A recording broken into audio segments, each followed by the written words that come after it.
Eto, good day mga bro. Meron akong repair na 32. Yung problema niya, yan, nakabili na problema ko ng display.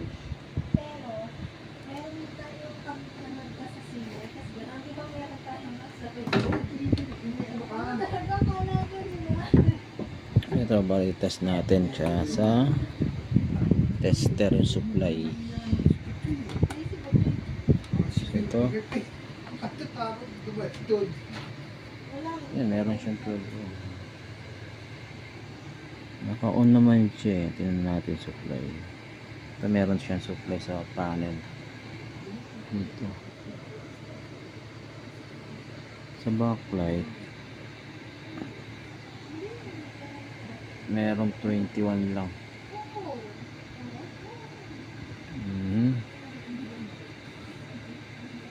21 na yung supply. So try natin palitan ito guys. Itong yes. Iti-test ko muna yung backlight driver. Ay mismo backlight ko.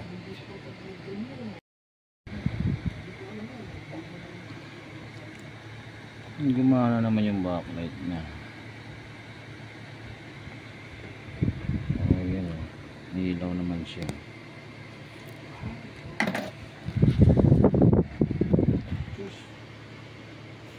Sa board yung problema. Ito, natanggal ko na yung board. Bali ng capacitor is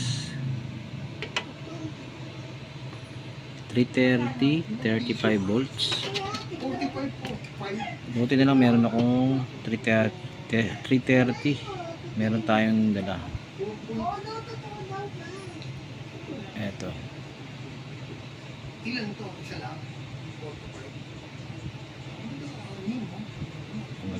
Yan, 330, 35 volts. So, kakalasin ko lang yung capacitor.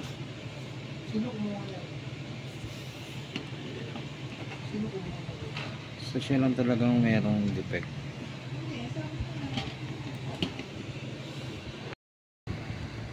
Bali ito, nakabit ko na yung capacitor. Ito, testing natin.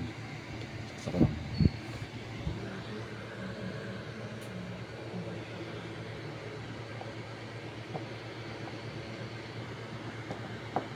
Ayaw.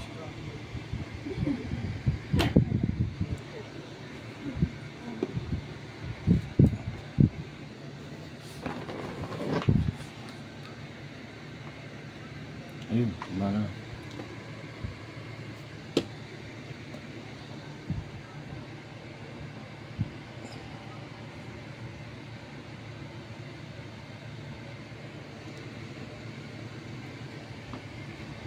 Okay. Ito yung pinakasira niya.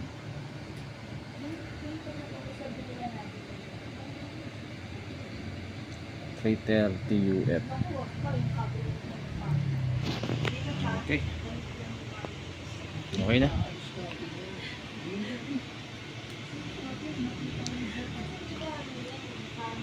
Ayan no. Ito mga bro, pangalawang repair ko to. Dito rin sa isang lugar.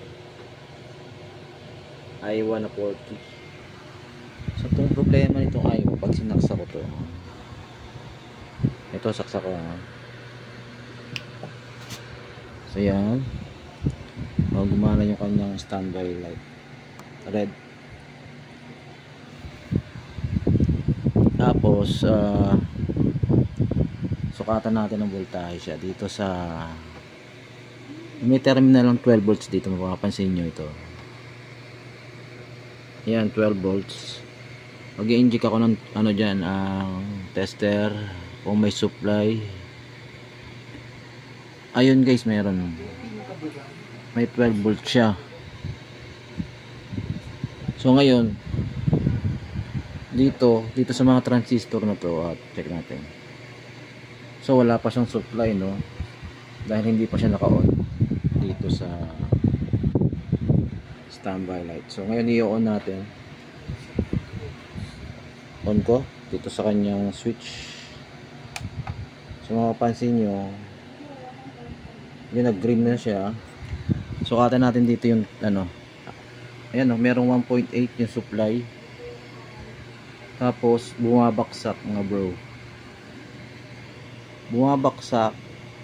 Gumagana yung backlight natin. Ayan, pero bumaksak yung kanyang ano, yung supply dito sa transistor na to, 1.8.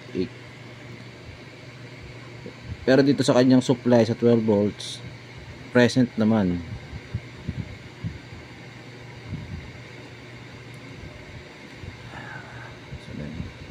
Ayan, yung 12 volts present naman. Yung nawala sa kanya ito, yung 1.8 na supply. So nangyari, pag inon mo siya, bumabalik sa ano, bumabalik sa standby red. I-on ko siya ulit. On ko. Mag-green yan. Ayan, green. Tapos bumalik sa red. Kasi nyo guys. So nakahuli ko na yung sira nito mga bro. So bunutin ko muna saksakan. Pag ginunod ko ng saksakan. So ang problema nito guys, yung kanyang backlight mismo. Eto guys, bali papakita ko sa inyo. Ihang ko yung kanyang mismong backlight.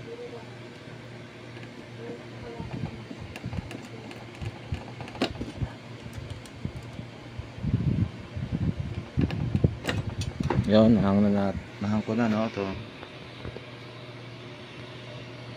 Nahang ko na yung kanyang backlight terminal. So ngayon, try natin saksak. Pagkasaksak ko niya mga bro. So yan, may standby, i-on ko. Standby red. Power on. Ayan, nag-green. Pansin nyo guys, hindi na siya nag-red. Pero nakatanggal yung ating ano, no, papunta sa panel.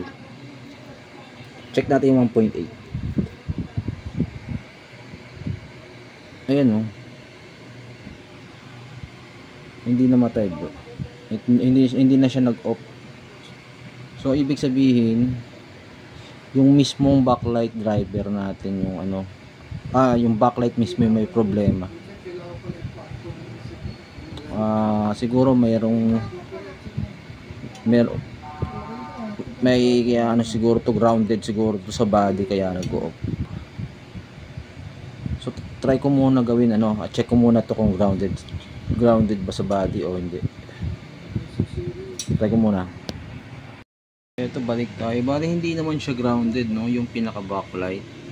Ito. Ang nakikita kong problema, siguro itong kanyang ano, driver. Yung backlight driver niya siguro may problema ito. I see. So gagawin ko na lang, separate na lang ako ng ano, ng driver nitong backlight. A few moments later. Eto mga bro, nagawa na tong TV na to, no. So ang ginawa ko, nag-improvise na lang ako ng ibang backlight driver. So bali yan, dyan ako nag-connect ng 220 yung sa may diode na yan, no. Yan sa may diode. Tapos switch and then backlight driver. Pagsilang ng anak, isa sa mga mahalagang papel na ginagawa natin. ng isang babae. Pero para sa iba, ang pagbubuntis na sanaling hanap buhay. So ito, meron na siyang display. Bali ibabaliktad ko lang yung camera natin. Meron na siyang no signal. Okay, sasara ko lang guys. So yung kanyang ano, wala na yung kanyang wire dito. Dito na siya pumunta sa driver natin. Oh. Okay guys, sasara ko lang muna.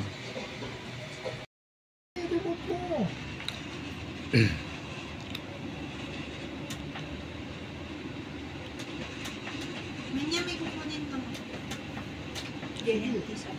So, wala remote yan, sir? Ako na.